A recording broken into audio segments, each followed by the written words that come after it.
Okay, so let's move on to the next piece of news. EVO happened. I want to say what? Should we say Last, well, like a as of week the time of ago? this recording, it was last weekend. It was last weekend. Yeah, yeah, yeah. Now, Yeah.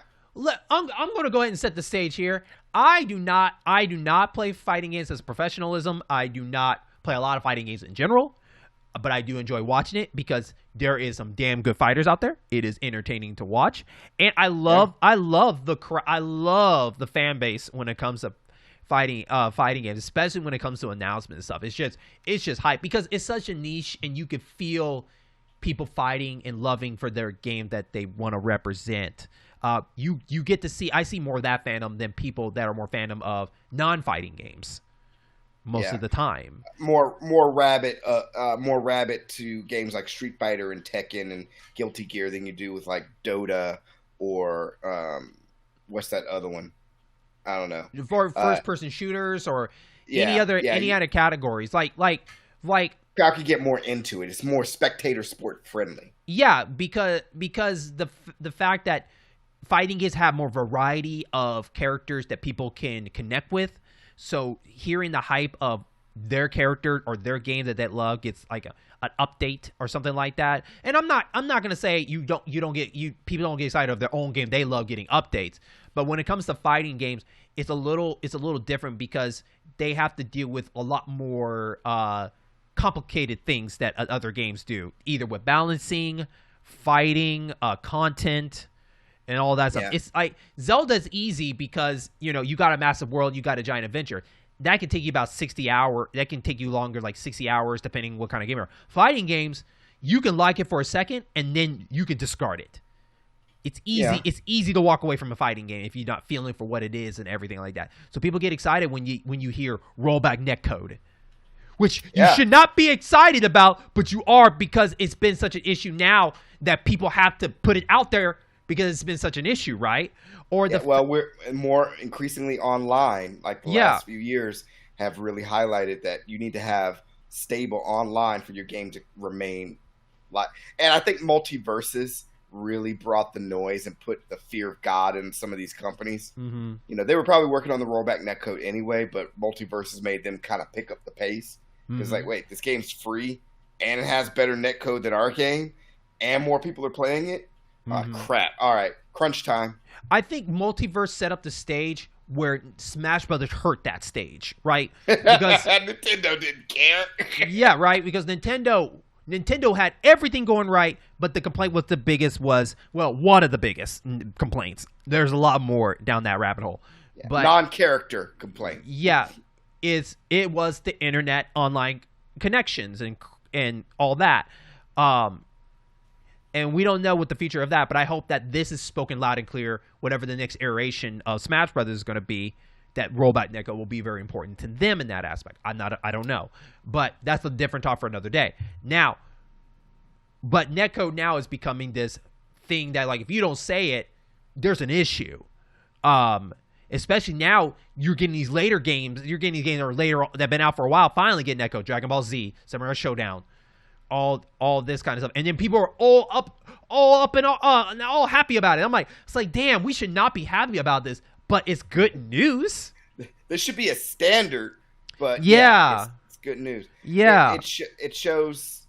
I mean, part of it is Japanese developers tend to just do their thing, period. But it shows that they're listening and they recognize they've acknowledged there's a problem and they've actually, pending reviews of this, fixed it. mm-hmm. So that's a big thing. Mm-hmm. Yeah. So, just a couple of highlight news to talk about from there. We'll go from like just developers. Capcom, they released a trailer introducing two new characters, which they are Mr. Duran. What are they? Capcom, they are the Street Fighter 6, Yeah. Kimberly, Uh huh. which is voiced by I don't know her personally. but Not so much the voice. You don't have to worry about voicing. It's a pretty it's a pretty popular streamer or commentator, I guess. And then Jury, who They came through with that Akira bike scene. yeah, Jury.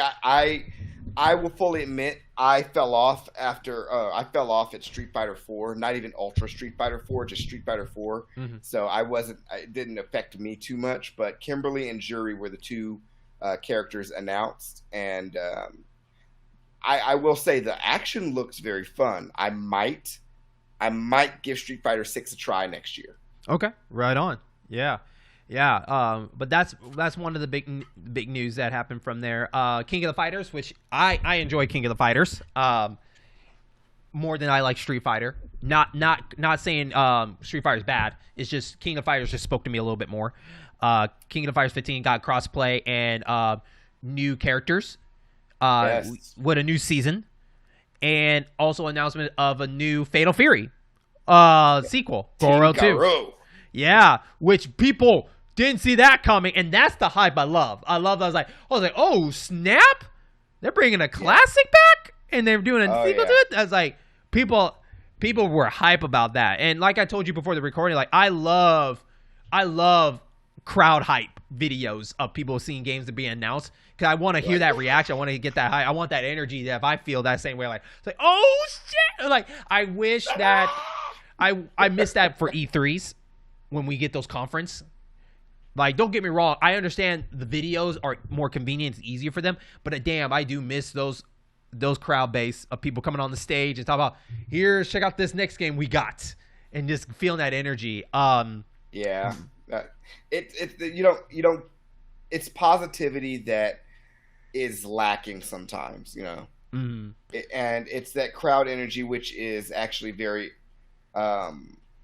very infectious.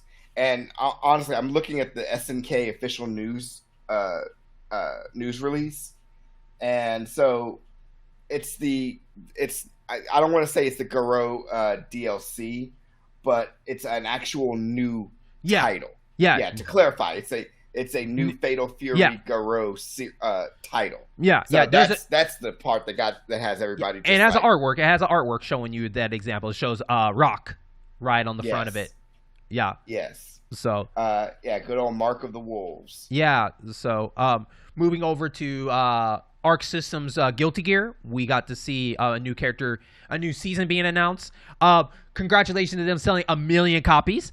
And maybe to people that's not a big deal, but in the fighting game world, 1 million is a pretty awesome accomplishment, because a lot of fighting games don't even make it up that far, except like maybe besides like Street Fighter.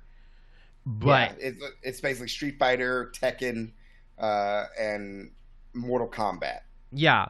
So, and Guilty Gear has been on a long road, and I'm talking about like long road from like the Dreamcast, or actually I like PS1 to now, and to get that much. So, and you need these other fighting games to help build that up to people try all other games. Because remember, Arc System before that, they did Blaze Blue.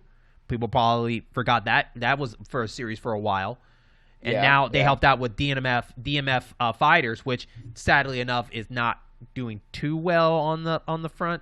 So it's balanced like ass. I didn't know that, but either way, the long requested character that people have been asking for is Mr. Bridget, with the yo-yo. Bridget, I like Bridget. I think Bridget is pretty awesome. Really cool character, really fun, really good for trolling. If you're really good with that character, it's really hilarious. We haven't seen him since not even the Zur series. None of those, like since the second one. I want to say Guilty Gear. No, Guilty Gear 2. No, whatever. Guilty Gear X or X2. X. Or Guilty Gear Overture. No, Overture is a different game. Okay. But either way, great for everybody, especially I think the Japanese audience are a big fan of Bridget, so that's awesome. So I'm happy for that. So after I would share in the enthusiasm, but I the last Guilty Gear I played was Guilty Gear Xrd. Yeah. Guilty Gear is my favorite fighting game series. Period. Really? Yeah, and then it's KOF. Because like Guilty Gear was the game that called to me when I played it. I thought, especially like it was the anime kind of look animation. Every character was just so different that it felt like you could find your own spot for it, and they just had more variety It just had variety, and it was just cool looking. So yeah, I just really speak to that. I definitely, if I get a PS5, I want to pick up Strive. I do want to pick up that game and play it. All right. So I mean, I really want to. I really wish I could get into it because I've seen some guys get super hyped about it, but I would have. I don't know if they do something like if there's a proper tutorial or something where I can just kind of pick up and get into it, then maybe I'll play it casually. You know, King of Fighters 15, that looks fun. You know, pick a team of fighters. You know, your anchor and all the stuff. I'm addicted to Tekken because I understand the system, but maybe it's time for me to branch out. Like I said, Street Fighter 6 next year. Maybe it's time for me to try some 2D fighters. And I'm so glad you brought up Tekken because you told me that there's been a love and hate due to the teaser they put. And first of all, the video, if you haven't watched the video, it does like an anniversary video, just the anniversary of Tekken, everything. And then you get the famous scene of what's his face. I'm sorry, I don't play Tekken, so I'm not really going there. Yeah, it's okay. Yeah. I'll pick it up. He is taking his Heihachi. That's his not father. His father to the famous cliff. I mean, and for people that don't know, if you've seen Smash Brothers, you'll know exactly what I'm talking about too. But right when he was holding him and he looked at the screen, boom, new updated graphics. But we don't know people. But they're not announcing if it's a new entry or what. And the crowd lost their minds when they saw that. And you told me off the air that a lot of people are pissed. And it feels like it's more emotional because, like, it's not, like, a clarification yet. It's like, what are you guys doing? So I'm not going to name names, but a number of people, both local and not local, were livid at the announcement. And not so much the balance, because some people thought the balance update's going to break more characters or break characters even more, so they were annoyed about that. But also the non-announcement of Tekken 8. People want Tekken 8 badly, so bad they can taste it. Is that what you want? You ready for Tekken 8? I want it to come out soon, but I'm not, emotionally invested in it. Okay. I'm not making my living off of playing Tekken or anything like that, so I'm not like super invested.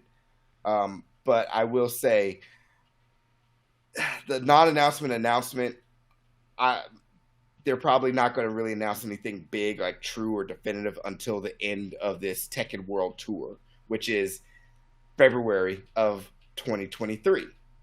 Okay. So we're probably not going to either that or at a Tokyo Game Show or something, maybe, or the Game Awards at the end of this year, maybe, because they do a lot of world premieres at the Game Awards. Mm-hmm. So that might happen.